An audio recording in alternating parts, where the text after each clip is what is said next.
Before we dive into the questions, I just want to speak to you a little bit about what's actually happening in the play. You would have, I'm sure by now, be familiar with the basic fact of who the characters are and what's happening and where it's happening. And so I'm going to move very quickly through this part, just to make sure that we're all on the same page. I'm not sure how far all of you will be with the play, and you may not have read to the end, quite possibly, but we're going to talk about it as if you have, so hopefully that won't spoil the plot as such, but it's important that we're able to talk about the play in its entirety. So let's start off, and allow me to just give you a bit of an introduction to the play. Othello is one of Shakespeare's most interesting plays, for the simple fact that his central character, central hero, is non-European. There's been a long debate about Shakespeare and how racist he is or he isn't. And in Othello we have a Moor as the hero. And that's the term that Shakespeare uses to refer to Othello. That's how the characters in the play refer to him, as the Moor. His race is debatable. People have discussed exactly where he's from. But what we do know is that when Shakespeare uses the term the Moor, he's referring to someone probably from the northern area of Africa. So we have an African hero at the center of this play, which is unusual for Shakespeare. And rather than focus on race in the play and get too caught up in the arguments about that, what I want to focus on in talking about the play is what I think we really do need to understand and what we do need to pin down. And that is how Iago is able to manipulate Othello into believing his wife is guilty of an affair. In other words, what turns an obviously loving husband, and Othello is a loving husband at the beginning of the play, into a man who is prepared to kill his wife. It's that transition from right at the beginning of the play, where Othello is willing to risk everything, in a sense, to marry Desdemona. He goes against her father's wishes, he marries her in secret, and he goes against whatever everyone else thinks.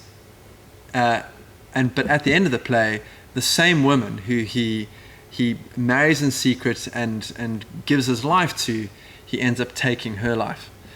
So we're wanting to see, how does this happen? What causes him to change his mind and to change what he thinks about her so dramatically?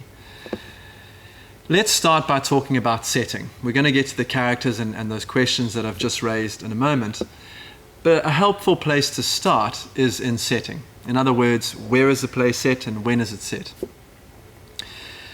You'll know that the play is set in two locations. The first act takes place in Venice, and the whole play is set within the framework of Venetian society. The people in the play are Venetian.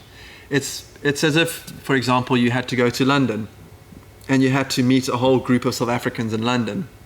They're still South African, and so everything's happening within South African society. Even though the last four acts of the play happen in Cyprus, which is an island off the coast of Turkey, the people there are still Venetian. It's all happening within the context of Venice. Let me give you an idea of that by referring to a map of the Mediterranean. So this is the Mediterranean Ocean. If you have a look at it, this is the Mediterranean Sea. This is the north of Africa over here. We've got Morocco, Algeria, Libya. These are all the countries as they are known today. We've got Spain over there, and France and Italy. And then we have Venice, which is located right up here at the top, in the top of Italy. And so in those days, you didn't talk about Italy so much as you talked about Venice, which was essentially a country in and of itself. And over here, at the second red circle, we've got Cyprus, and we've got what is present-day Turkey over here. So Venice was located there, but it controlled Cyprus, the island of Cyprus there, and Cyprus was very important to it. Now, the relevance of Venice, and I'm not going to talk about this for much longer, but the important thing that we need to know about Venice is that we could compare it to modern-day London or New York. It's a city where you've got a lot of people passing through, you've got a lot of money passing through, a lot of trade, a lot of different cultures, a lot of different languages. It was a very mixed society, was Venetian society, and Venice the city. So it's that setting in which we've got the play taking place. Into the setting, we've got the following characters. First of all, Othello. I've spoken to you a bit about him and just touched on the fact that he's from Africa. What we need to remember about Othello is that he is an outsider to Venetian society. He's got this fascinating life story where he talks about being stolen or kidnapped and put into slavery, and then he escaped, and he spent most of his life as a soldier. All of this we find out in the first act, in scene 3. And somehow, and we're never told how, but somehow he manages to work his way to the top of the Venetian military, to the point where he is a general in the Venetian army, and he's a very respected general. He's regarded as an excellent soldier, one of their best. We then have Brabantio, who is a rich old nobleman. He's a Venetian nobleman. He's very rich, he's very powerful, and he has a beautiful young daughter called Desdemona. Now, Desdemona and Othello are at the center of the love story in Othello. She falls in love with him, he falls in love with her, and they get married in secret. Add to this another character by the name of Rodrigo. Rodrigo is a rich young Venetian nobleman who is desperately in love with Desdemona. At times it seems as if he almost can't think straight. You know, he can't sort of get his head around what he needs to. And so he spends a lot of time with Iago, telling Iago how desperate he is for Desdemona. And Iago keeps on promising him that he's going to get him Desdemona and get Desdemona away from Othello. We also have Michael Cassio, who is Othello's lieutenant, his second in charge, which means that if Othello was in a battle and he was killed, Cassio would take over. So if Othello's not there, for whatever reason, if he's dead or busy, then Cassio takes over. So it's a very high-ranking position, that of lieutenant. And then, grade 12s, we have Iago. Iago is absolutely crucial to this play. He appears in all but 3 scenes, I think. If I remember correctly, he's in every single scene of the play except for 3. He appears in the play more often than Othello does. We find out very early on in the play that Iago hates Othello. That's the word that he uses. He hates Othello. And he hates Othello for 2 reasons. Number 1, he expected to get the job that went to Michael Cassio.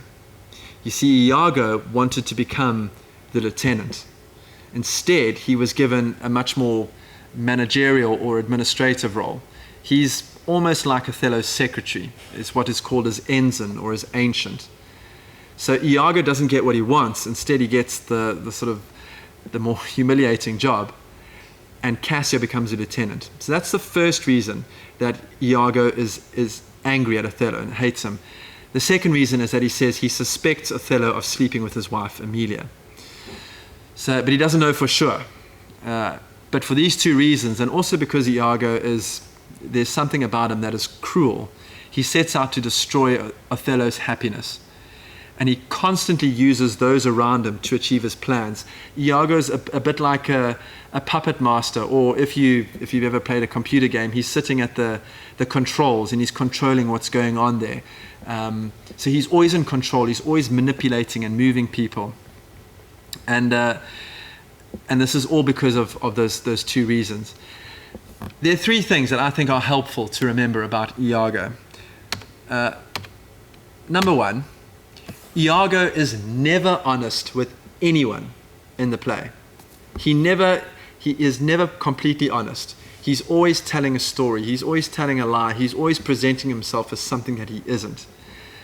So no one in the play can trust him. The only time that we get close to understanding what Iago is really about is when he speaks to the audience, because that's him speaking his thoughts. But even then, it's sometimes not entirely clear exactly what Iago is on about. But that first point, he's never honest with anyone else in the play until the end. But even then, he says, I'm not going to speak anymore, so he doesn't say anything more. The second point about Iago is that everyone thinks that he is his or her friend. I want you to, as you go through the play, look how many times the word honest is used to describe Iago. It's quite shocking, actually. It's so surprising. Everyone says honest Iago, honest Iago, honest Iago. So everyone thinks that he's their friend. Everyone thinks that he's being honest, but he's honest with no one. And that's crucial to the play. And then thirdly, Iago's manipulation of Othello is incredibly effective. He manages to get right inside of Othello's head. And he, like I said, he manages to turn this loving husband into this jealous, murdering man. Iago convinces Othello that that Michael Cassio has slept with Desdemona. And that's really what the play is, so much of the play is about, is how does Iago do this? How does he manage to get inside of Othello's head? Here's a point that's worth remembering. It's not until the beginning of the third act that Iago actually speaks to Othello and gets him to start doubting Desdemona. In the first and second acts, Iago is just setting things up. He manages to get Cassio fired, but he doesn't actually say anything to Othello. It's only in the third act that he actually starts to work on Othello's mind. And even within the space of one scene, he's got Othello doubting that Desdemona has been faithful to him. And we ask the question, how is he able to do that so effectively?